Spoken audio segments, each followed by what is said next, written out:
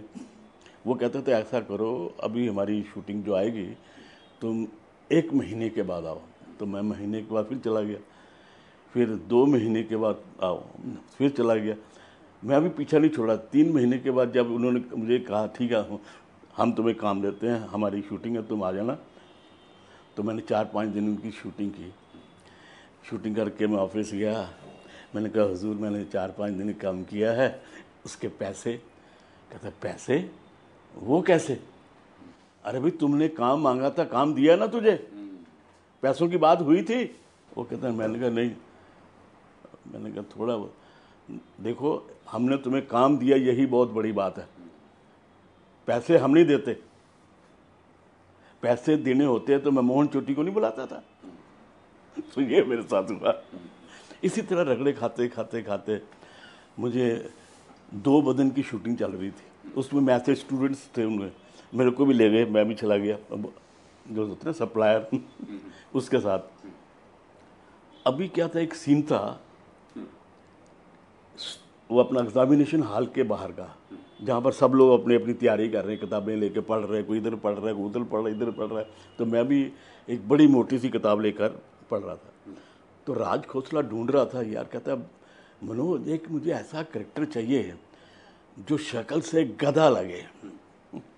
पहले उन्होंने गुलशन बाबरा को ट्राई किया, तो गुलशन बाबरा उनको नहीं यार ये लगता नहीं, और देखो। तो मनोज की मेरे ऊपर नजर पड़ी, कहता वो देखो वो जो है ना चश्मे वाला, ऐसी मूंछ लगाई चार्ली की, वो करेक्ट रहेगा आपको। तो फिर मुझे बुलाया गया। वैसे मूंछ आपने लगाई हुई थी? नहीं, नकली लगाई थी ना, मेकअप से। तो मेरे को वो देख के मनोज ने बुलाया, कहते राज खोसला ने कहा ठीक है। और इतनी मोटी मोटी किताबें पढ़ रहा था मैं, जैसे सबसे बड़ा लाइक स्टूडेंट मैं ही हूँ। तो सीन क्या था, एग्जामिनेशन हॉल के बाहर मनोज कुमार बैठा है, आशा पार्क भी उधर कुछ पढ़ रही है, तो मोहन चोटी आता है, तो उसने धुनी लगाई हुई है, धुनी। तो मनोज पूछता है, अरे ये क्या धुनी लगा रखी है तूने? कहता है ये मस्त कलंदर बाबा की दी हुई विभूति है, उन्होंने कहा है बेटा इसको लगाकर जाओ और 4 प्राणियों में से किसी के दर्शन कर लोगे तो तुम्हारी लाइफ बन जाएगी, तुम पास हो जाओगी। तो मनोज कहता है कौन कौन से प्राणी? कहता है उल्लू, भेड़िया, कुत्ता। वो कहता चौथा कौन? कहते गधा। जैसे गधा कहते तो मेरी एंट्री फ्रेम में। कहता है मोहन चोटी कहता अब तो मैं इम्तिहान में पास हो जाऊंगा। तो मैं सोचता मुझे कह रहा है, मैं कहता thank you thank you thank you. उसके वो सीन इतना हिट हुआ कि आज भी अगर वो फिल्म देखेंगे तो हंसते हंसते लोटपोट हो जाएंगे। उसके बाद राज खोसला के साथ थोड़ी दोस्ती हो गई, तो उसने मुझे हर फिल्म में लेना शुरू कर दिया। और उन्हीं दिनों मुझे एक पिक्चर मिली वी शांताराम की, बूंद जो बन गई मोती। उसमें मैंने मुमताज़ के भाई का रोल किया है, भोला भाला भाई। और जब मैंने उसका ऑडिशन दिया था मुझे लग रहा था मुझे कभी नहीं बुलाएंगे, लेकिन शांताराम जी की नज़र है, उन्होंने कहा मुझे ऐसा ही लड़का चाहिए जो दिखने में बुद्धू लगे।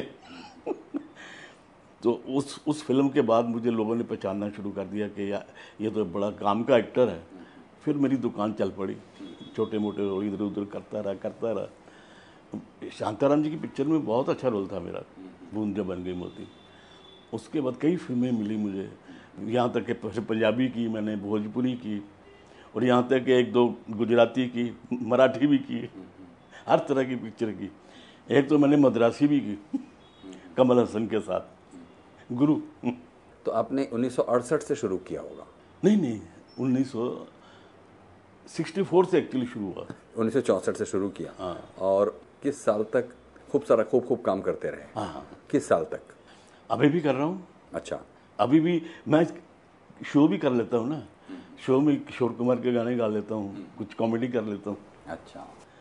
लेकिन मुझे कई किस्से ऐसे हैं जो मैं कभी भूल नहीं सकता। हाँ बताइए। देवानंद के साथ एक किस्सा सुनाता हूँ आपको। देव साहब के साथ मैं शूटिंग कर रहा था ये फिल्म इश्क इश्क इश्क। वैसे तो मैंने उनके साथ कई फिल्में की थी, लेकिन उनकी डायरेक्शन में पहली फिल्म थी मेरी ये। तो उनकी डायरेक्शन में मुझे जो असिस्टेंट थे उनके गोगी आनंद, उसने डरा दिया कि बीरबल देवानंद बड़ा खतरनाक आदमी है, अगर तूने एक भी अपनी लाइन चेंज की तो तेरी सरेआम बेइज्जती कर देगा। मैं घबरा गया। शूटिंग थी हमारी कालिम्पोंग में और चारों तरफ पब्लिक, और मेरे सीन की जब मुझे टेक करने लगे तो देव साहब बोले बीरबल आर यू रेडी? मैं कहा यस देव साहब, let us take. Start sound, camera, action. इतनी जोर से एक्शन बोला, मैं डर गया, मैं डायलॉग भूल गया। कहते Birbal, speak your line, speak speak speak, cut it, why you are not speaking your lines, go की, you have not given him in his lines. वो कहता जी मैंने तो 5 दिन पहले इनको पूरा सीन दे दिया था, फिर why he is not speaking. मैं कहा देव साहब अब आप टेक करिए, मैं बोलूँगा। अब मुझे पता लग गया ना स्टाइल क्या है। मैंने कहा फिर वही स्टार्ट साउंड, कैमरा, एक्शन। अब मैं नहीं डरा। मैंने कहा ये जो आप तस्वीर देख रहे हैं ये एक महापुरुष की तस्वीर है। ये लाइनें थी आपकी। जो 15 साल पहले कहाँ चला गया, किधर चला गया, कोई नहीं जानता, पुलिस आज भी इसकी तलाश कर। Cut cut cut cut. अब मैंने सोचा मैं लाइनें तो ठीक बोल रहा हूँ, फिर क्यों कट। कहता Birbal, I want speed, you understand, see me what I want, you stand here the camera and see what I want. अब देव साहब मेरा सीन कर रहे हैं। कहता look at me, don't look here and there, look at me. तो अब देव साहब बोल रहे हैं ये जो आप तस्वीर देख रहे हैं उस महापुरुष की तस्वीर है जो आज से 15 साल पहले कहाँ चला गया, किधर चला गया, कोई नहीं जानता, पुलिस आज भी उसकी तलाश कर रही है। I want like that, you understand. मैं कहा यस सर। तो हालत खराब, चारों तरफ पब्लिक देख रही है और मेरा पहली दफा जुलूस निकल रहा है। और फली मिस्त्री कैमरामैन था, वो ट्रॉली पे थे। अभी क्या हुआ, तो मैंने कहा ठीक है देव साहब, जैसा आप चाहते हो वैसा ही कर देता हूँ। अब उन्होंने कहा फिर वही अपना स्टार्ट साउंड, कैमरा, एक्शन। मैंने कहा ये जो आप तस्वीर देख रहे हैं उस महापुरुष की तस्वीर है जो आज से 15 साल पहले कहीं चला गया, किधर चला गया, कोई नहीं जानता, पुलिस। कहता काट काट, नॉट इन माई स्टाइल।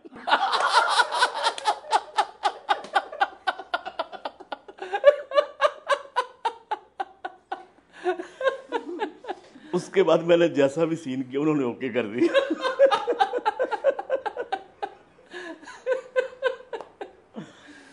और उसके बाद काफ़ी दिनों के बाद फिर हमें शूटिंग कर रहे थे ये लूट मार फिल्म की शिमला में। अब लूट मार की शूटिंग, अब देव साहब के साथ तो मेरी अच्छी खासी जान पहचान हो चुकी थी। शूटिंग के बाद बोले Birbal, let us have a walk and talk. मैं कहूँ कि सर अब देव साहब चल रहे हैं और मैं पीछे पीछे दौड़ रहा हूँ। थोड़ी देर का मेरी हालत खराब होगी। मैं कहा देव साहब अब मुझसे और नहीं चला जाता। कहता come on, you are young boy. मैंने कहा जी यंग बॉय तो आप है, मैं तो ओल्ड बॉय हूँ। कहता never say you are old, you are as old as you feel, try to live in the company of beautiful girls, you will never feel old. उसके बाद हम दोनों एक चट्टान पर बैठ गए।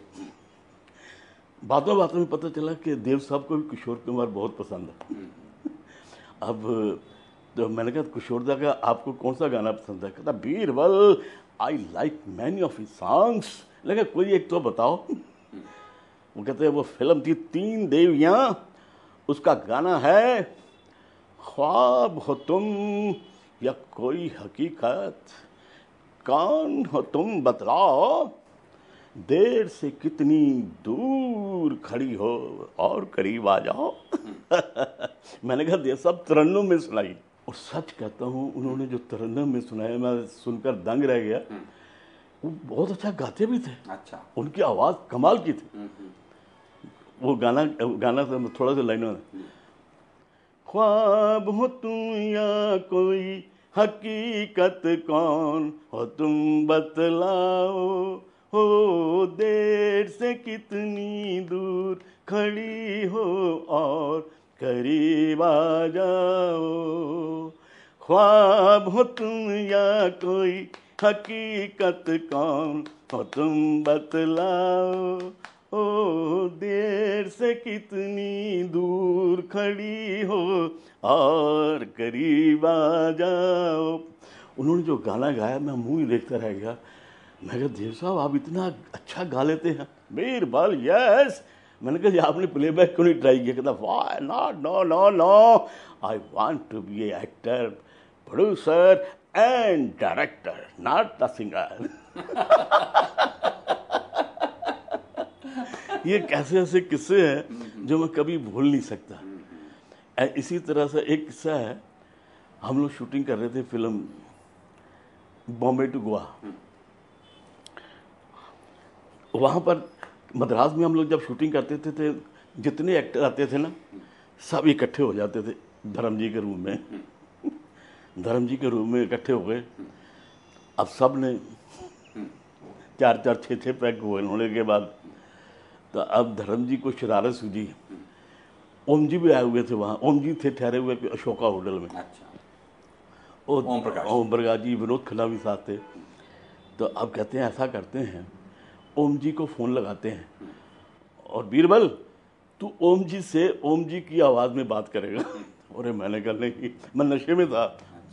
तो 2 पैक मुझे और दे दी। अरे मैं करूँगा। अब पहले विनोद खन्ना ने फ़ोन लगाया और कहता sir Om ji told after 9:30 no phone, you talk in the morning. अब धर्मेंद्र तो बहुत तेज है, उसने अल्लाह मुझे, मैं फ़ोन करता, उसने कहा hello I am Ranga Swami speaking from Vahini studio, very important work इनके, call mister Om Prakash. Okay sir, okay sir. अब उन्होंने जाके ओम जी को उठा दिया। ओम जी को उठा दिया और फ़ोन आपको दे दिया? फ़ोन मेरे को दे दिया। तो ओम जी कहते हैं हेलो हेलो। मैं कहा हेलो, अबे कौन बोल रहा है? मैं तो ओम प्रकाश बोल रहा हूँ। हाँ जी मैं सोम प्रकाश बोल रहा हूँ। अबे कहाँ से बोल रहा है? कहता मैं मुंह से बोल रहा हूँ। और कहता मैं क्या वहाँ से बोल रहा हूँ? मैंने कहा, कहता तू है कौन? मेरी नींद की तूने माँ बहन की है, मैं तेरी माँ बहन एक कर दूंगा। उनके जो मोटी मोटी जो जब गालियाँ हैं तो मैं धर्मेंद्र को दे दूँ फ़ोन।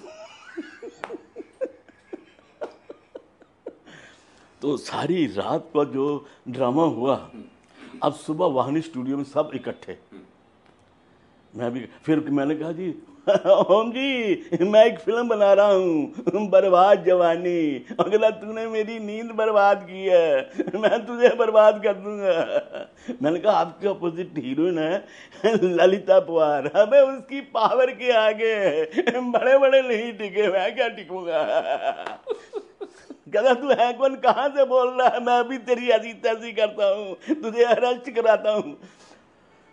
तो फिर सुबह के वक्त सब बैठे, तो ओम जी आए, सबको देख रहे हैं। मोहन चुट्टी था, बीबी भल्ला था, सबको ऐसे ऐसे देख रहे हैं।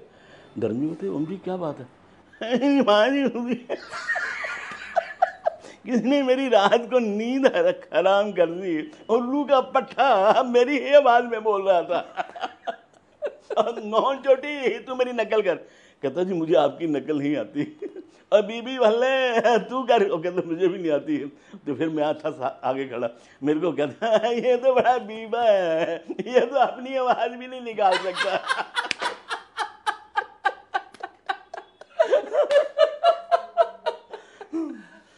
ऐसे बहुत सारे किस्से हैं जिनको मैं कभी भूल नहीं सकता। और हर एक एक्टर के साथ है, मेरे किशोर कुमार के साथ भी है, महमूद साहब के साथ है। वैसे किशोर कुमार का भी एक किस्सा सुना देता हूँ। जब हम लोग शूटिंग कर रहे थे बॉम्बे टू गोवा की। ये वाला किसका था? ये भी तो बॉम्बे टू गोवा का किस्सा होता है। हाँ, ये शूटिंग कर रहे थे और हम लोग इकट्ठे होते थे रात को धर्म जी के कमरे में। अच्छा। और ये स्टूडियो में लंच टाइम में हम लोग बैठे थे, तो मोहन चोटी ने किशोरदा से बोल दिया, कहते जी ये जो बीरबल है ना, ये आपके गाने गा गा कर हमें बोर करता रहता है। तो बांगड़ू उसको बुलाओ। तो मेरे को बोला, अरे बीरबल हमने सुना है तुम हमारे गाने गा गा कर सबको बोर करते हो। मैंने कहा जी आई एम सॉरी। सॉरी नहीं, आज हमारा मूड भी है कि हम भी बोर होना चाहते हैं, तो हमें कोई हमारा गाना सुनाओ। तो मैंने कहा जी आपका चुराया हुआ माल आपको कैसे पेश करूं? सुनाओ बांगड़ू, हम सुनेंगे, अवश्य सुनेंगे। तो फिर मैंने एक गाना जो सुनाया था वो था, माना जनाब ने पुकारा नहीं, क्या मेरा साथ भी गवारा नहीं, मुफ्त में बन के चल दिए तन के, वल्ला जवाब तुम्हारा नहीं, माना जनाब ने पुकारा नहीं। ये गाना फिर मैंने उनको सुनाया। अरे भांगड़ू, तुम तो ठीक गा लेते हो। अरे मोहन चोटी, हमसे तुमने गलत कहा है, ये ठीक गाता है, शाबाश, गाते रहो और खाते रहो और मुस्कुराते रहो। मैं वो दिन भी कभी नहीं भूल सकता जब किशोर दा को मैंने जब गाना सुनाया। उनके साथ मैंने कई फिल्मों में काम भी किया, और देवानंद के साथ, मनोज कुमार के साथ। मनोज कुमार तो मुझे हर फिल्म में लेता था, जी ओम प्रकाश, मोहन कुमार, इन सब के साथ, सुल्तान अहमद। ऐसे कभी कभी क्या होता था, मैं इतना पॉपुलर हो गया था कि जितने छोटे मोटे रोल होते थे उसके लिए मेरे को सब लोग बुलाते थे। और कभी कभी क्या होता था, 3-3, 4-4 शूटिंगें एक ही दिन में आ जाती थी, तब मेरा बड़ा बुरा हाल होता था। एक दफ़ा मैं घर से चला तो मेरी घरवाली पूछती, तुम कौन सी शूटिंग में जाओगे? कहते मैं अभी सोच रहा हूँ। उन दिनों मेरे पास वो लैम्प भी थी, उस पर सोचता जा रहा हूँ कि फिर मैंने कहाँ जाऊँ। देवानंद की शूटिंग यहाँ पर महबूब में लूट मार की, और उधर सुल्तान अहमद की शूटिंग, और एक थी दूसरी छोटी मोटी फिल्म की, मैंने कहा उसको तो मैं भूल जाता हूँ। अब देवानंद और ये जो अपना सुल्तान अहमद की शूटिंगें जी थी लगातार मैं कर रहा था, और देवानंद की हमेशा शिफ्ट होती थी 7 से 2 और उनकी थी 2 to 10, तो बड़ी मज़े से चल रही थी। एक दिन दोनों की शूटिंग एक ही शिफ्ट में चल शुरू हो गई, तो मैं घबरा गया, मैं जाऊँ तो कहाँ जाऊँ। मैंने सोचा देखो सुल्तान अहमद तो देर से आते हैं, चलो पहले देव साहब के पास चलते हैं। अब मैं गया महबूब स्टूडियो, मुझे कहता बीरबल, फर्स्ट बस scene mine, second Tina, and in the third scene you are required, okay. तो मैं क्या ओके। अब मैंने कहा देव साहब, अगर आपकी इजाज़त हो तो मैं थोड़ा सा कहीं काम करके आ जाऊँगा, 1-8 घंटे में आ जाऊँगा। वो क्या सिर्फ स्टूडियो में शूटिंग थी उसकी। कहता गो एंड कम। अब उन्होंने छोड़ तो दिया मुझे, और वहाँ सुल्तान अहमद की शूटिंग में कौवे बोलने कोई आया ही नहीं हुआ। थोड़े दिन के बाद ये अपना यूनुस परवेज ये वो आए, और फिर उसके बाद जतिंदर और राजेश खन्ना दोनों आने वाले थे। फिल्म थी धर्म कांटा। अब मेरी हालत ख़राब होगी। मैंने कहा मैं बोला हूँ देव साहब को 1 घंटे के अंदर आ जाऊँगा, यहाँ तो 1 घंटा आने जाने में लग गया मुझे। तो मैं इतनी देर में सुल्तान साहब आ गए। मैं कहा सुल्तान साहब, मैं देव साहब की शूटिंग कर रहा हूँ, अगर आपकी आज्ञा हो तो मैं वहाँ करके इधर आ जाऊँ। कहते किसकी शूटिंग है? मैंने कहा देव साहब की। अपने असिस्टेंट बोले एक कुर्सी लाओ और मेरे बाजू में रखो, और बीरबल तुम यहाँ बैठो, तुम हिलोगे नहीं जब तक तुम्हारा यहाँ काम खत्म नहीं होता। मेरा और सारे जितने कॉमेडियन हैं अपनी बरादरी के सब हंस रहे हैं, क्या आज बीरबल की आती दस्ती होगी। ये रोज़ 3-3, 4-4 शूटिंग कर लेता, आज देखते कैसे करता। अब मैं ऐसे, मेरा सच्ची कहता हूँ उस वक्त मैं इतना घबरा गया था, मैं बयान नहीं कर। थोड़ी देर के बाद फ़ोन आया नवकेतन का अपना महबूब स्टूडियो से कि देव साहब ने तेरा सीन लगा दिया, कम इमीडिएटली। तो कहाँ से जाऊँ? अब उधर देव साहब वेट कर रहे, तो मैंने कहा जी मैं अभी आ ही रहा हूँ। फिर मैंने कहा सर मुझे जाने दीजिए। इतनी देर में जतिंदर आ गया। मैंने कहा मेरा पहला सीन ले लीजिए प्लीज़। कोई 12, साढ़े 12 बज गए थे। वो कहते नहीं पहले हम जतिंदर के क्लोजअप लेंगे। अरे मैंने कहा मर गए। और तुम्हारा सीन तो काका के साथ है। वो काका अभी तक आया नहीं था, राजेश खन्ना। और मेरी ऐसे ऐसे जान हो रही है। फिर एक फ़ोन आया। इसके बाद वो लोग जीप लेके वहाँ आ गए कियासा स्टूडियो में। अच्छा। कि देव साहब भड़के हुए हैं, सारा यूनिट वेट कर रहा है और तुम यहाँ बैठे। तो मैं क्या करूँ? तो तब तक वो आ गया था काका भी। तो मैंने कहा आप ऐसा कि आप चलिए, मैं पीछे अपने ऑटो में आ रहा हूँ। फिर मैं वहाँ काका के साथ सीन करके जब गया तो वहाँ लंच ब्रेक हो चुका था। जब मैं अंदर घुसा महबूब स्टूडियो में तो सामने देव साहब लंच के लिए अंदर जा रहे थे, तो मैंने एकदम स्कूटर वापस लिया। जब मैं अंदर गया तो असिस्टेंट थे ने उनको गोगी आनंद, उनका बीरबल तेरी आज ऐसी माँ बहन होने वाली है, देव साहब इतना भड़के हुए हैं कि तुझे आज ऐसा जूते पड़ने वाले हैं कि जिसका कोई हिसाब नहीं। क्या ही रहे थे तो देवानंद का ड्राइवर आया, कहता देव साहब ने तुम्हें ऊपर बुलाया। और जैसे होता है ना कसाई बकरे को लेके जाता है, मैं उसके पीछे पीछे चल रहा था, वो चल रहा था और मैं आहिस्ता आहिस्ता, अरे चलिए ना बीरबल जी। जाके उनकी सीढ़ियाँ चढ़ते चढ़ते पहले माले पे जाके तो उसने कहा देव साहब बीरबल आ गया। अब मैं जैसे इंटरव्यू लें, कहता है टीना मनी भी साथ बैठी थी, वो लंच कर रहे थे। सेब था उनके हाथ में और सेब काट रहे थे। मैंने कहा देव साहब वेरी सॉरी। What sorry? वो जो काटा सेब मेरे याद, कहता छोरा मार कर सॉरी बोलते हो बीरबल? अरे हम सब तुम्हारा वेट कर रहे हैं और तुम वहाँ शूटिंग कर रहे थे। मैंने कहा देव साहब आई एम वेरी सॉरी। मैंने टीना जी आप कुछ देव साहब को कहिए मुझे प्लीज़ आज के लिए माफ़ कर। फिर टीना कहती नहीं तुम्हारी गलती है, वो भी मेरे ऊपर बढ़ गई। अब मेरी हालत कहता Birbal now go to everybody all the artist and tell them sorry, okay?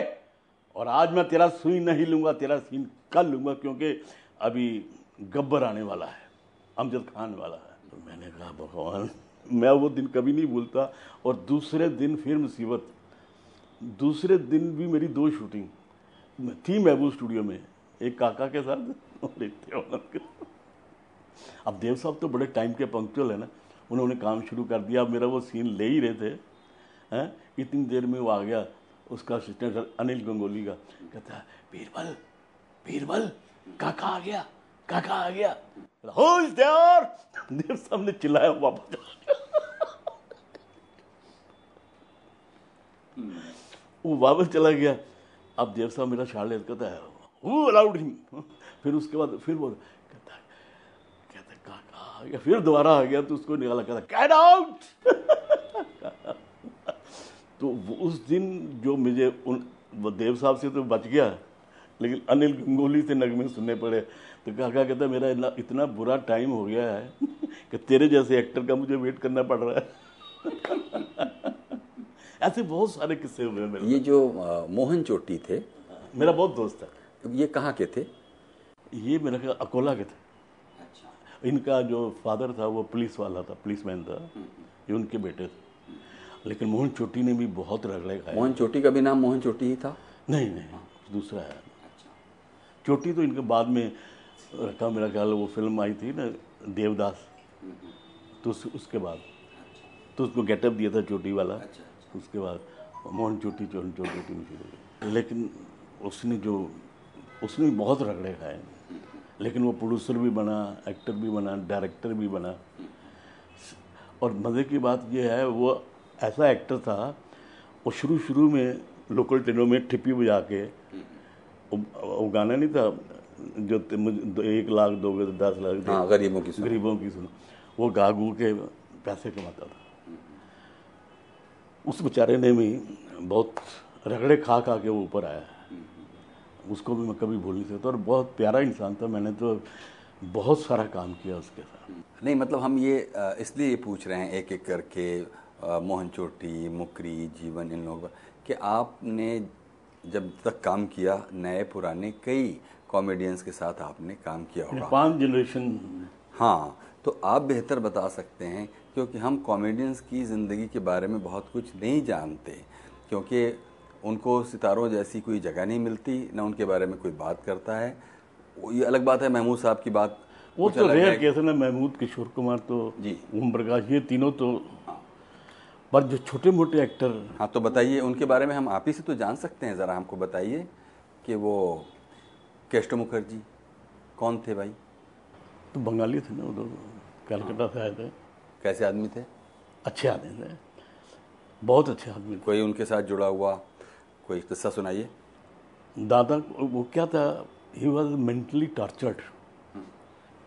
क्या होता है ना, घरों में कलेश चलता है तो उसका इम्पैक्ट आर्टिस्ट की लाइफ पर आता है।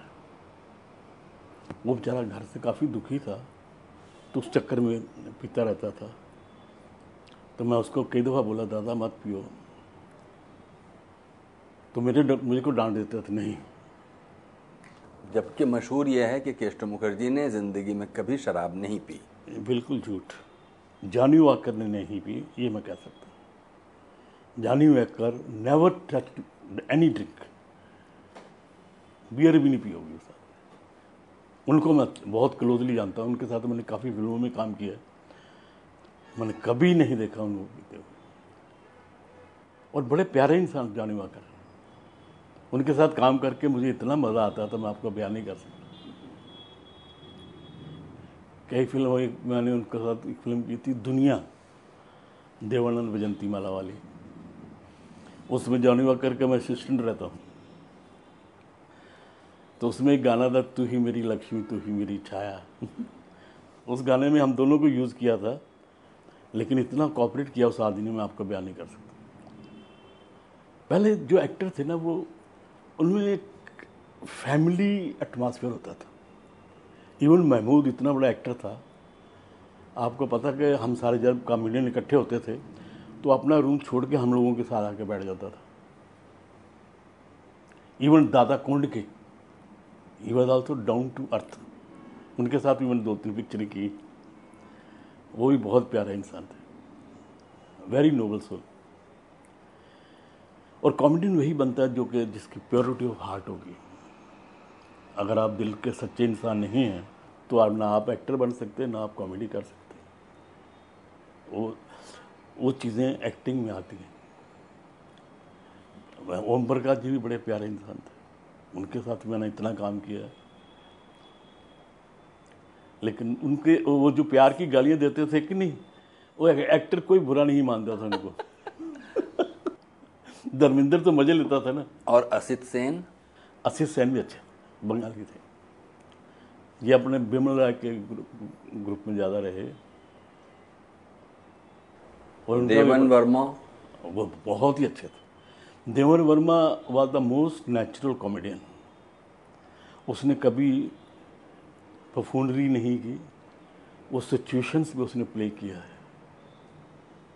पहले सिचुएशनल कॉमेडी होती थी और आजकल तो आप देखते हैं बफूनरी होती। पहले जो सबके नेचुरल स्टाइल थे, ओम प्रकाश का अपना स्टाइल था, जॉनी वॉकर का अपना था, किशोर कुमार का अपना था, जो भी कहिए। लेकिन फिल्मों में एक तो चीज़ ये हमको समझ में आई आपसे बात करके कि जो लोग हंसाते हैं कॉमेडी के ज़रिए, उनकी अपनी ज़िंदगी, जैसे खुद अपने बारे में आपने बताया कि बहुत पापड़ बेलने पड़े और बहुत रगड़ पट्टियाँ ज़िंदगी में रहीं। आप और भी लोगों की ज़िंदगी देख लीजिए, कोई ऐसा चांदी का चम्मच तो मुंह में लेके आया नहीं सब। लेकिन एक तरफ घरों में क्लेश है और पैदल चल के यहाँ से वहाँ आ रहे हैं और लोगों को हंसा रहे हैं। क्योंकि दिल के अंदर भावना थी कि मुझे कॉमेडियन बनना है, वो जो भावना थी वो मुझे खींच के लेके जाती थी। कई दफ़ा तो मुझे फाके भी करने पड़े। वो दिन अभी भी याद करता हूँ कभी कभी, लेकिन इंसान को अपने ज़मीन पर ही रहना चाहिए। लेकिन अगर देखिए तो कॉमेडियनों की ज़रूरत क्या थी फिल्मों में? कहानी में ज़बरदस्ती कुछ रिलीफ, हल्का फुल्कापन लाने के लिए उनको ठूस दिया जाता था। पहले तो ऐसा था कि 2 ट्रैक होते थे, एक हीरो का ट्रैक, एक कॉमेडियन का ट्रैक, 2 स्टोरी चलती थी साथ में। वो जो हीरो कॉमेडियन का ट्रैक होता था उसमें हम सब लोग इन्वॉल्व हो जाते थे, छोटे मोटे जितने, मोहन चोटी, मैं, पॉल्सन भी था ना हमारे टाइम। क्या नाम? पॉल्सन, मोटा। वो अपना था ना, ये अपनी फिल्म आई थी ये जो यादगार, एक तारा बोले, उसमें था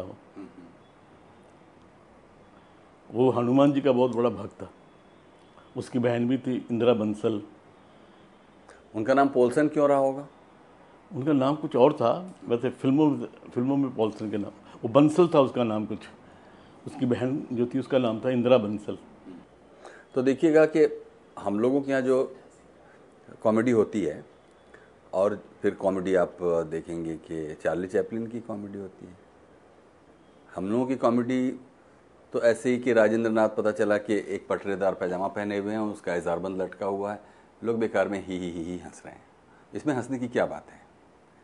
ऐसी ऐसी सिचुएशन पैदा करके गरीब लोगों पर, बेसहारा लोगों पर, मजबूर लोगों पर किसी का इजारबंद लटका ही है तो लटका है, उसमें हंसने की क्या बात है? लेकिन एक बात बताऊं आपको, कई नेचुरल कॉमेडियन में थे। आपने कभी जॉनी वॉकर को बफूनरी करते देखा है? ओम प्रकाश को देखा है? देवन वर्मा को देखा है? They are the very very natural comedians. उनका अपना एक स्टाइल है, उससे वो लोगों को हंसाते थे। कष्ट मुखर्जी का अपना एक स्टाइल था, वो उन लोगों ने बफूनरी नहीं की। और किशोर कुमार ने कभी भी जिंदगी में डबल मीनिंग डायलॉग नहीं बोला। उसने हमेशा सिचुएशन पे प्ले किया है और उसका अपना स्टाइल है किशोर कुमार का। और साथ में he is the one of the finest singers of India. और बाद में जो उसने सीरियस गाने भी गाए हैं, दुखी मन मेरे ये वगैरह, वो तो कमाल है ना, हर तरह के गाने गाता था वो। दुखी मन मेरे जब गाने की रिकॉर्डिंग हो रही थी तो सब ने कहा था किशोर दा को ये गाना मत गवाइए, रफ़ी साहब से गवाइए। तो एस टी बर्मन कहता नहीं, किशोर ही गाएगा। और गाना कितना अच्छा गाया उसने, क्या फीलिंग्स है गाने के अंदर। मेरे महबूब क़यामत होगी, आज रुसवा तेरी गलियों में, मोहब्बत होगी। ऐसे गाने जो आप कभी भूल ही नहीं सकते। दुखी मन मेरे थोड़ा गाइए। दुखी मन मेरे सुन मेरा कहना, जहाँ नहीं चैना वहाँ नहीं रहना, दुखी मन मेरे। थोड़ी देर पहले आप ये कह रहे थे कि हम जो फिल्मी कलाकार लोग हैं उनका सबसे बुरा वक्त बुढ़ापे का वक्त होता है, थोड़ा बताइए कैसे? अब देखो, भगवान दादा इतना बड़ा, उसने कितनी सुपर डुपर हिट फिल्में दी। Albela all time one of the biggest hits है। उसका भी बेचारे का जब अंतिम समय था उसके पास भी काफ़ी, यहाँ तक कि हर एक कॉमेडियन जो बड़े बड़े हैं उनका माली हालत बड़ी खस्ता हो जाती है, क्योंकि हम लोगों को लिमिटेड पैसे मिलते रहे हैं। अगर फिल्म हिट होती है तो प्राइस सिर्फ हीरो हीरोइन की बढ़ती है, हम लोगों का कुछ फ़र्क नहीं पड़ता। हम लोग जस्ट लाइक कांदा और बटाटा जो हर मौसम में एक ही भाव चलते हैं। हीरो की प्राइस बढ़ जाती है, हीरोइन की बढ़ जाती है, या जो मेन विलन होता है उसकी बढ़ जाती है। बाकी जितने एक्टर हैं ना बेचारे, इवन आप देखिए भारती भूषण जैसा आदमी, इतना बड़ा हीरो, कितनी बड़ी बड़ी फिल्में उसने की, अंत में वो भी बेचारा छोटे छोटे रोल। भगवान दादा को देखो, ये मेरे सब सामने के। और क्या होता है ना कि आदमी के जो खर्चे होते हैं, जब अच्छा पीरियड होता है वो उस वक्त तो चल जाता है कि माल आ रहा है। जब हमारे पास काम नहीं होता तो फिर थोड़ा बहुत बचा कुचा। पहले तो आर्टिस्ट ऐसे कई आदमी आपको तो कितनी गुर्बत में मरे हैं। इवन वो अपना वो एक्टर जो था अपना बड़ा सन्नाटा छा रहा वाला, एक ही एंगल, उस बेचारे के वो अब कितने, अब सतीश कौल हीरो था अपने टाइम पे, आज वो बेचारा वृद्धाश्रम में पड़ा हुआ। इस लाइन में क्या, जब तक आपकी दुकान चलती है यू आर ए किंग, और जब दुकान नहीं चलती तो बाहर वाले बाद में लात मारते, पहले घर वाले मार देते हैं। ये धरती पे बोझ है, ये बड़ी दुखदायक बात है। और जैसे गवर्नमेंट में तो क्या है कि अगर आप 60 साल के ज़्यादा आपका एज हो जाती है तो पेंशन लग जाती है। यहाँ कोई पेंशन नहीं। हमें इस उम्र में भी मैं भाग दौड़ करता हूँ। I am now nearing 80। आज भी जाके स्टेज पे खड़ा होके टूटी टांगों के साथ भी खड़े हो गाने गा लेता हूँ। तो इसका इलाज, इसका जवाब क्या है, इसका तोड़ क्या है? तोड़ क्या है, मैं क्या चाहता हूँ, अब सिंटा है, ये जो संस्थाएं हैं, इन लोगों को ये जो पुराने एक्टर हो जाते हैं इनको कुछ फिक्स अमाउंट देना चाहिए, तो उनको बड़ी हेल्प हो जाती है। वो किसको देते हैं? ऐसे छोटे मोटे 2-4 को दे देते हैं जिनके साथ इनके नज़दीकी रिश्ते होते हैं, बाकी जो असली बेचारे हैं वो सफ़र करते हैं। ये बड़ी दुखदायक बात है। एक कॉमेडियन का किस्सा मैंने पढ़ा था। एक आदमी को डॉक्टर कह रहा था उस आदमी को कि देखो, अगर तुम्हें ज़िंदगी में खुश रहना तो फलाने एक्टर की पिक्चर देखो, उसमें तुम बहुत हंसोगे और तुम्हारी सारी बीमारियां दूर हो जाएंगी। और कहते डॉक्टर साहब, वो आदमी मैं ही। This is the reality of the life. इसलिए इंसान को, मैं तो कहता हूँ इंडस्ट्री में कुछ ऐसा होना चाहिए कि जो आपको पता है कितने पुराने कैरेक्टर एक्टर हैं जिनकी क्या माली हालत होती है एंड में, यहाँ तक कि इलाज के लिए भी पैसे नहीं होते उनके पास। और पहले जो फिल्में बनती थी ना, उन फिल्मों में कोई स्टोरी होती थी, कोई आइडिया होता था, कोई मैसेज होता था। पहले गाने भी होते थे, उसमें भी मीनिंग होते थे। वो गाना कितना ज़बरदस्त था, देवानंद के ऊपर था। मैं जिंदगी का साथ निभाता चला गया, हर फिक्र को धुएं में उड़ाता चला गया। मैं जिंदगी का साथ निभाता चला गया। उसके अंतर कितने अच्छे हैं। गम और खुशी में फर्क न महसूस हो जहां, गम और खुशी में फर्क न महसूस हो जहां, न महसूस हो जहां।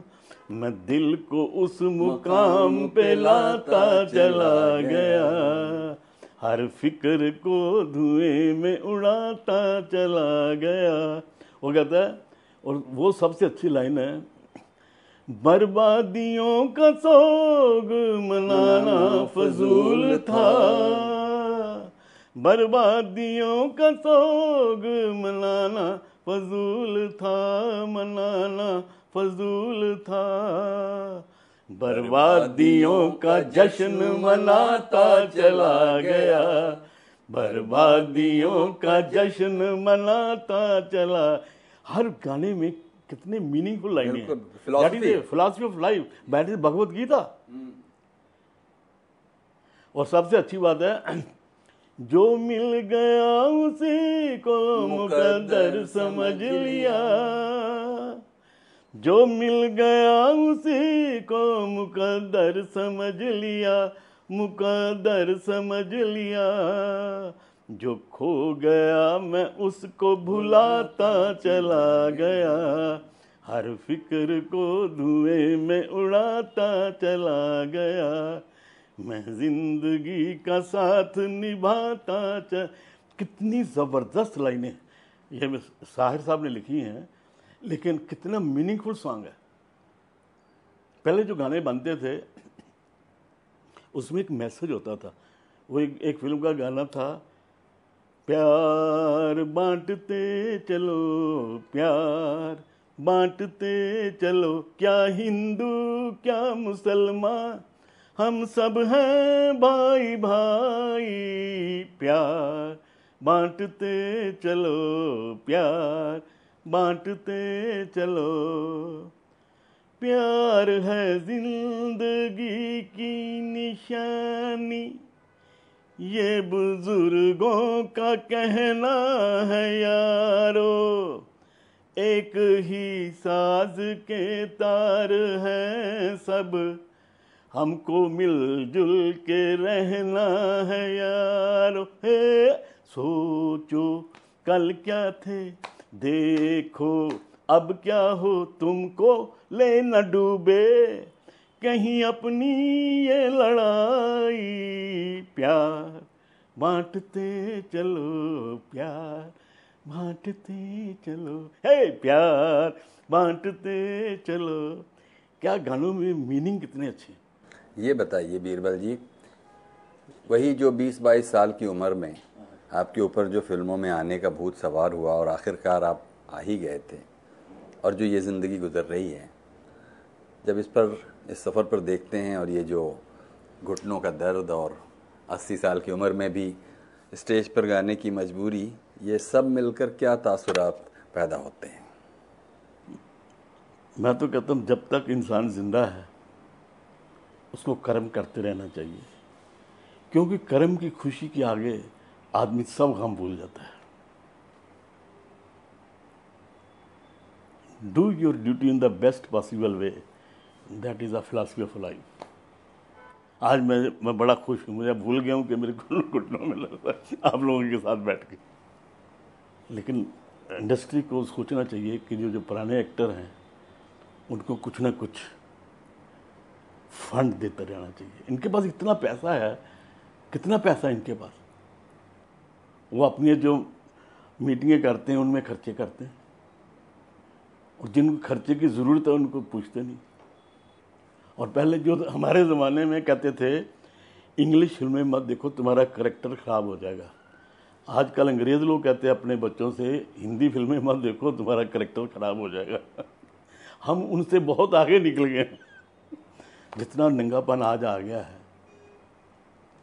पहले कहाँ था इतना।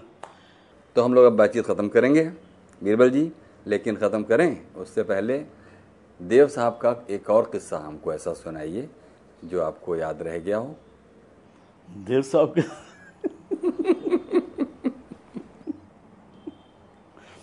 आपको 2-3 किस्से तो सुनाए देवानंद जी, पर Dev Anand as a human being he was a gem of a man. मैंने उनके मुख से कभी किसी की बुराई नहीं सुनी। He was the totally devoted to his work, जिसको कहते हैं वर्क इज़ वर्शिप, वो मैंने देवानंद के साथ देखा है। आमतौर पे डायरेक्टर जो होते हैं, जो छोटे मोटे लोगों की डबिंग होती है ना, असिस्टेंट डायरेक्टरों से कहते हैं तुम इनकी डबिंग कराओ। देव साहब खुद आते थे डबिंग पर, मैं तो सैल्यूट मारता हूँ। और मज़े की बात यह, देवानंद कभी लेट नहीं होते थे, अगर दूसरे की शूटिंग भी करते थे तो बिल्कुल टाइम पर आ जाते थे।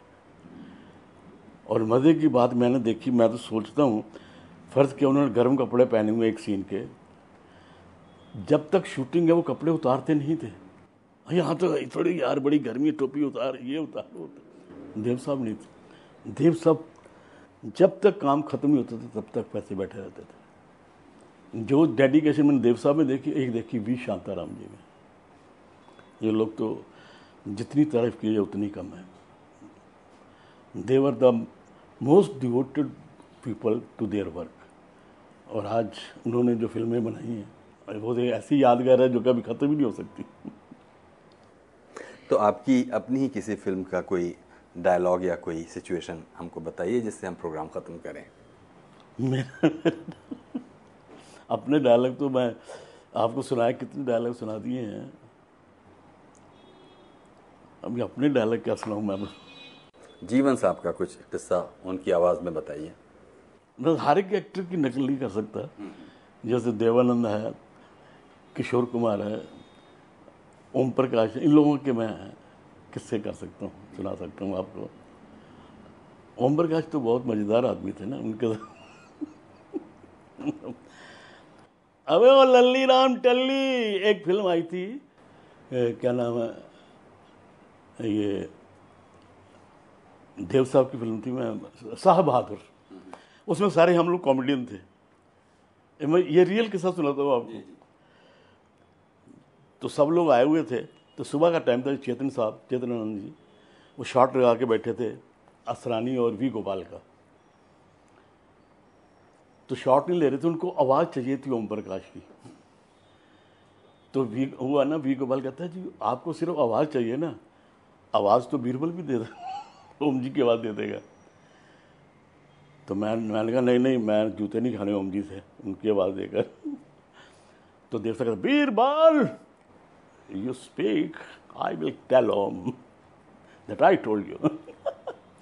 अब देव साहब ने कहा, तो फिर उसका सीन क्या था, असरानी और वी गोपाल जा रहे हैं, कैमरा ऐसे रखा सामने जा रहे हैं, तो ओम जी की आवाज़ आती, अबे ओ लल्लू पंजू कहाँ जा रहे हो, मालिक हम सामान लाने मार्केट में जा रहे हैं। उल्लू के अट्ठो, सामान लेकर सीधा घर वापस आना, किसी दारू खाने में मत घुस जाना, और फौरन जाओ और जल्दी आओ, समझे?